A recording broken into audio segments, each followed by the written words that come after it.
de la gastronomía en el ombligo del mundo, en Cusco. Ahora vamos a continuar con nuestra ronda de entrevistas conociendo a los nuevos parlamentarios que han llegado aquí al Congreso de la República, y en esta oportunidad es para mí un placer presentar al congresista César Antonio Segura Izquierdo. Él es representante por Ica, por Fuerza Popular, mi paisano. Además, y por supuesto le damos las gracias y la bienvenida aquí a Congreso Televisión. Congresista, gracias por estar con nosotros. Bienvenido. Gracias a ti por la oportunidad. Y bueno, aquí para podernos conocer un poco más, ¿no? Lo primero que querría saber es las demandas que trae de la región Ica. Evidentemente, cuando un congresista, un parlamentario, llega a la capital, llega al Congreso de la República, trae algunas demandas de sus ciudadanos, de quienes le dieron su voto y que están esperando, por supuesto, que algunas iniciativas puedan empezar a manejarse, a debatirse aquí en el Parlamento. Bueno, más que iniciativas, hay temas hídricos que hay que, a través de las normas que existen y leyes que ya están encarpetadas, hay que poder hacerlas funcionar, ¿no? Y como se dice, desenredarlas. Pero más que nada un tema que no ha habido en nuestra región es el tema de representación. Y es un tema que nos preocupa a nosotros más aún por el tema de la fiscalización. No hay por parte de la centralizada capital una representación para nuestros gobernadores locales y gobernadores regionales. Y eso es lo que vamos nosotros a desarrollar, aparte de hacer varias gestiones a través de ciertos organismos, de poder traer conocimientos, inversiones a nuestra región.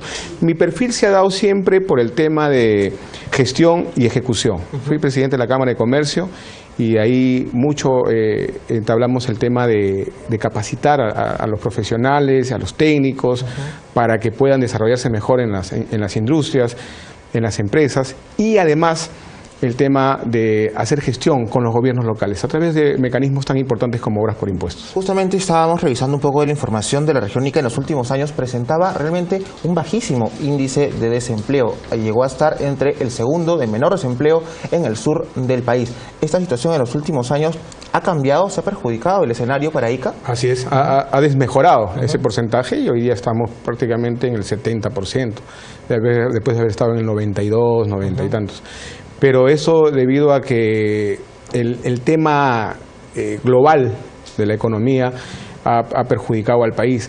Y yo soy un creyente, ¿no? Y digo creyente en este momento porque falta la ejecución y justamente hay que incentivar de que nuestra producción interna, nuestra manera de gestionar internamente puede sacarnos de este embrollo económico mundial, a través, reitero, de mecanismos como obra por impuestos. Y ese es el tema que hay que impulsar y hay que hacer ciertas modificaciones a la norma, ¿no? En algunas regiones ya viene funcionando de manera bastante efectiva el mecanismo de obras por impuestos. Vemos que las empresas están dispuestas incluso a realizar este tipo de convenios porque les favorece evidentemente a la hora de la tributación. Así es. Y no solamente es un tema de tributación, porque al final se le devuelve.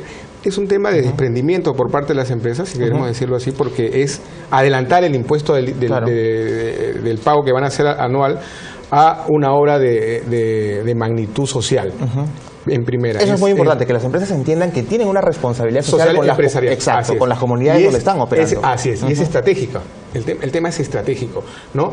Aparte, que si hablamos mucho de la reactivación económica por parte de los empresarios, a través de instituciones importantes como son los gremios de Cámara de Comercio, bueno, hagamos algo también nosotros, ¿no? No solamente podemos estar a la expectativa o haciendo alguna sugerencia, sino también entrando a tallar con los gobiernos locales a hacer estas importantes obras de impacto social. Pero además es reactivar la economía, principalmente. Segundo es traer la inversión del futuro al presente. Y lo más importante también es romper la corrupción. Porque de esta manera quien hace la obra directamente es el empresario. Entonces, justamente bajo ese perfil de éxito que tienen estos empresarios, podamos nosotros contribuir con los gobiernos locales, como tú bien lo has dicho, donde nosotros operamos, ¿no? Donde se opera, ¿no? Ahora, justamente en la previa al mensaje presidencial de Pedro Pablo Kuczynski el 28 de julio aquí en el Congreso, el presidente de la CONFIEP señalaba que esperaba precisamente que Pedro Pablo Kuczynski se convirtiera en un presidente generador de empleo y que además pusiera las expectativas ciudadanas por encima incluso de las expectativas empresariales. ¿Usted coincide con esa idea? Claro, por supuesto, pero también, como vuelvo a reiterar, es la idea de sacudir un poco a gremios tan importantes y decir, oiga, pero también en sus manos está justamente esta reactivación de la economía, ¿no? Porque existen los mecanismos, cosas que no se da en otro país. Nosotros a través de la Cámara de Comercio de Ica y Perú Cámaras tuvimos la oportunidad de poder exponer esta extraordinaria ley en Argentina. Porque ni en Argentina, ni en Chile, ni en Colombia tienen este tipo de mecanismos, ¿no? Que prácticamente estamos siendo envidiados por ellos. En ese momento, pues, el Congreso dio una extraordinaria ley como es este mecanismo, ¿no? Ahora, el gobernador regional de Ica, el señor Sionis, ya también ha declarado que se muestra optimista frente a lo anunciado por Pedro Pablo Kuczynski referido al trabajo que se hará en las regiones. ¿Cuál es su posición frente a lo que ha anunciado Pedro Pablo Kuczynski? Bueno, definitivamente esperemos el día de mañana. Vamos a ver cómo se va a desarrollar la gestión de este grupo de ministros tan importante y sobre todo tomar nota para poder nosotros controlar y además medirlos, porque es importante ver cómo se van a ir desarrollando. Hay muchos temas que destrabar, pero importantes inversiones como es el tema hídrico, reitero, en nuestra ciudad de Ica, ¿no? Que es otro punto que también se ha tocado cuando hablamos de la región Ica, un problema hídrico que está realmente determinando que muchas inversiones empiecen a retirarse porque evidentemente perjudica el desarrollo de la infraestructura. Hay temas que están en manos del Ejecutivo, ¿no? El tema también de la titulación. Es algo que también lo veíamos nosotros en campaña. Hay temas emblemáticos en Ica como Manzanilla, ¿no? En donde ya prácticamente es una urbanización con pistas, veredas, agua, desagüe, casas de material noble de 3, 4 pisos, pero que no tienen título, ¿no? Se empezó como una invasión. Así es. Y lo mismo tenemos en Nazca, ¿no? Entonces hay temas emblemáticos en mi región en donde requiere pues que el Ejecutivo tenga... y que además son problemas que se replican en otras regiones. Por lo que supuesto. me comenta de la falta de titulación es algo que hemos visto en algo todo el sur del país. Y no solamente tema urbano, sino también agrario, ¿no? ¿no?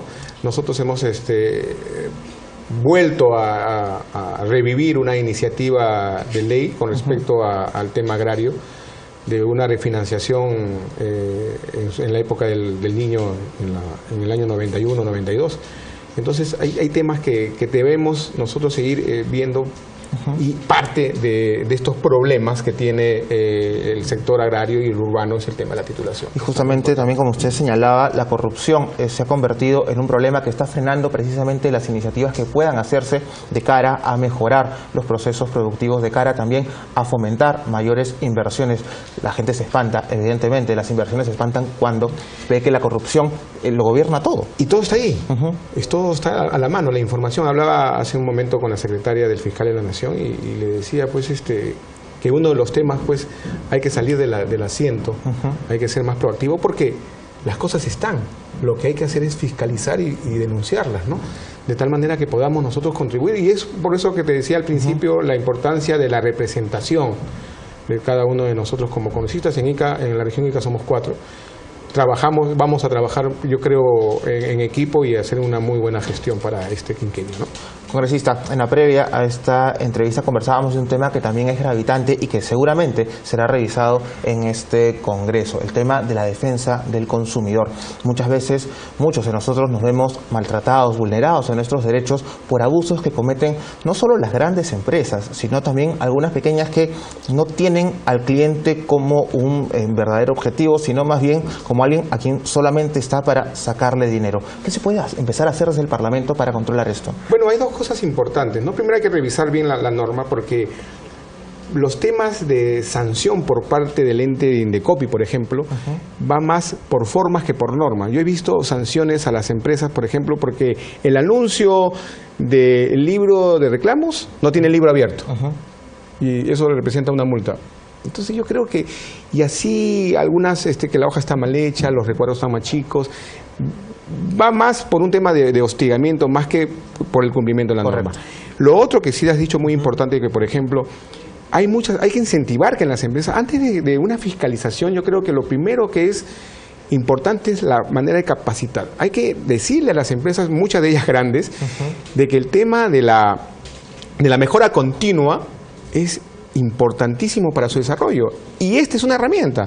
Yo he trabajado en el sector privado y prácticamente te diré, hemos tenido pues montones de libros, pero para nosotros, a través de un sistema, de un control, era nutritivo, de tal manera que podíamos mejorar nuestro servicio, ¿no? Y la comunicación con el cliente. O sea, realmente le servía como una guía de la demanda que en ese momento tiene la clientela. Mejora continua. Pero sin embargo, bien lo has dicho, vas a otras empresas y se mueve toda la estructura del personal con tal de no dártelo. Exacto. ¿No? Lo hemos vivido en carne propia tantas veces, el simple hecho de solicitar el libro de reclamaciones. Exacto. ¿No? Lo hemos vivido en carne propia tantas veces, el simple hecho de solicitar el libro de reclamaciones. Ya eres el enemigo número uno. Exacto, pareciera ser un proscrito. Eso es lo que hay que nosotros, y lo decíamos, lo conversábamos mucho con otros congresistas previa al tema de la elección, de que justamente el tema amical de las instituciones que controlan debe ser muy importante en el sentido de poder hacerles conocer realmente lo que puede contribuir con su desarrollo en las empresas y en este tema el libro de reclamos, ¿no? Hemos visto también que no existe controles permanentes.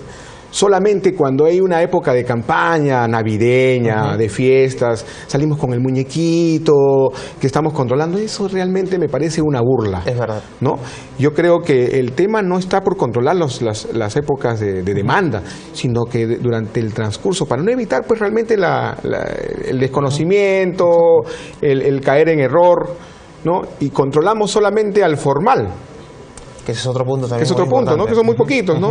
Tratemos de incentivar que el informal también pueda adecuarse a la norma, ¿no? Y obviamente identificarse ya como formal, pero prácticamente estamos poniendo una barrera al no comenzar a controlar a todos en general, ¿no? Ha sido otro de los anuncios durante el mensaje de Pedro Pablo Kuczynski, el de la formalización de las empresas. Él ha hablado de una cifra, ha dicho el 60%, y si se puede un poco más, apuntando al bicentenario.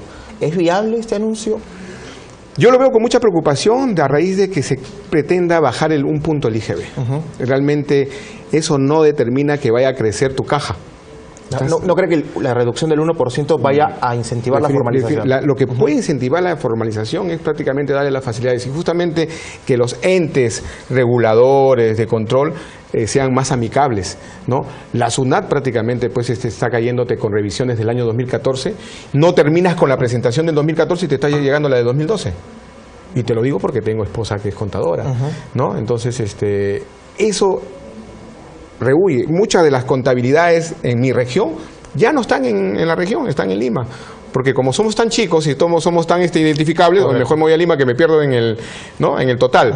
Entonces, ese tipo de temas hay que reestructurarlos, pero ya le compete al Ejecutivo. Pero no me parece, lo miro con mucha preocupación de manera personal, el tema de que la reducción del IGB vaya a contribuir con la formalización, mucho menos con que vaya a crecer nuestra caja fiscal. Si bien evidentemente es un tema ejecutivo, no puedo dejar de trasladarle una preocupación ciudadana que es permanente, y es justamente de la que usted mencionaba, la de la SUNAT, que hemos visto en muchos casos a las empresas grandes quizás las trata con un cariño que no tiene con empresas menores, más chicas, que no tienen los recursos para quizás mantenerse en el mercado y terminan cerrando precisamente por esta carga tributaria. Ni tanto con las grandes, porque las grandes prácticamente tienen a la SUNAT 6 meses o 8 meses de los 12 meses del año, prácticamente tienen que implementar una oficina para que los señores estén ahí auditando de manera permanente. Y obviamente con el mediano, pequeño y microempresario, ni qué decirlo, pues, ¿no? Al final llegas con tu expediente, mira, yo he cumplido con todo, sí, pero ¿sabes qué? Para ya dejarte molestar, por lo menos paga algo. Son mucho más severos incluso. Entonces, bueno, por lo menos esa sensación le queda no incentivas, ¿no? No incentivas, y prácticamente el que está en la ventana de atención desconoce más de la norma que el mismo contribuyente. Entonces, y que desalienta al informal precisamente a formalizarse. Yo creo que definitivamente, como lo decíamos nosotros en campaña, el tema hay que revisar la estructura de la SUNAT, pues, definitivamente, y hacerla más amigable para que este 70% del mercado informal se formalice. Es la única manera de sacar al desarrollo de nuestro país, ¿no? Congresista, conociendo que usted es especialista, por decirlo de alguna manera, en temas de transporte, hay un punto también que ha generado debate tras los anuncios del 28 de julio y es este tren de cercanías que ha anunciado el presidente Kuczynski. ¿Lo ve viable? ¿Cree que también es una alternativa? Inclusive ya tiene un presupuesto, inclusive ya tiene un presupuesto. Yo creo que lo creo viable, pero habría que ver cuál es la estructura, porque en el tren de cercanías, por ejemplo, hasta Ica, la frecuencia es muy importante, ¿no? Prácticamente se vuelve un metro como lo tenemos en Lima, que tiene que salir una frecuencia de cada... Era un anuncio que se había hecho ya hace algunos meses, la construcción de este tren rápido a Ica. Claro. Hablaba incluso de 1 hora. Así es, pero ¿de cuántos servicios estamos hablando? Eso es muy importante. Eso es muy importante, porque realmente, como tú bien lo has dicho, son cercanías. El gran mercado no es Lima-Ica. El gran mercado es internamente en la región, es Ica-Pisco-Chincha, ¿no? Y de Lima, Cañete-Chincha. Eso es la fluidez. Y para ello necesitas una frecuencia muy corta. Y lo digo con cierta experiencia, ¿no? En la empresa que yo trabajé, prácticamente la frecuencia era de 4 minutos en época de demanda y promedio era de 6. Entonces, ¿cuántos turnos, cuál es el promedio de salidas que vamos a tener para que este tren de cercanías sí funcione, ¿no? Y creo que es una buena alternativa. Yo creo que cada 40 minutos sería viable, ¿no? Sin que esto vaya en demérito de las empresas que actualmente operan. O sea, pueden funcionar tranquilamente en paralelo tanto el tren de cercanías como las empresas que actualmente... Por supuesto, lo que pasa es que tienes que tener ya cierta visión, el mundo va cambiando y tu negocio tiene que ir cambiando. Si te pretendes quedar en el mismo escenario, pensando que las cosas no cambian, que el servicio, que el público requiere más servicio, definitivamente pues vas a morir en el tiempo, ¿no? Pero hay una serie de alternativas dentro del mercado del transporte interprovincial que definitivamente las empresas pueden mirar. Y en el tema de, por ejemplo, de defensa del consumidor, aunado al tema empresarial, hay un tema que hay que revisar sobre la ley de transportes. La ley de transportes no mira el tema del control de la calidad a través del servicio y esto a través de la tarifa, lo cual pone en riesgo el propio servicio. Temas que lo vamos a discutir en su momento con una modificatoria en la ley de transporte y se da a nivel latinoamericano, pero que no se revisa, que no se toca en el Perú y que lo vamos a presentar en su oportunidad. También es muy preocupante, ya que al margen de la calidad del servicio, el tema de la seguridad a veces no se está viendo de la mejor manera y los accidentes, sobre todo en el sur del país, evidencian que ahí hay que hacer un trabajo de fiscalización mucho, pero muy urgente. Así es. Justamente esa es una de las modificatorias que nosotros vamos a llevar, porque en la guerra de tarifas, el que al final sale perjudicado, modificatorias que nosotros vamos a llevar, porque en la guerra de tarifas, el que al final sale perjudicado es el pasajero, porque muchos están por debajo de sus costos y algo están dejando de hacerle al servicio de tal manera que sea inseguro. Correcto. Y perjudique al usuario. Congresistas, nos ha ganado el tiempo. Muchísimas gracias por habernos acompañado aquí en su primera entrevista para Congreso Televisión. Nuevamente muchas gracias y esperamos poder seguir conversando sobre este tema y otros luego de que ya se vengan desarrollando los plenos y por supuesto conozcamos cómo se integrarán las comisiones aquí en el Parlamento. A tu disposición y nuevamente muchísimas gracias. Muchísimas gracias a ustedes. Estábamos conversando con el congresista representante por Ica, César Antonio Segura Izquierdo. Nosotros vamos a hacer una nueva pausa, pero regresamos con más aquí desde la Mesa Central de Conducción de Congreso Noticias.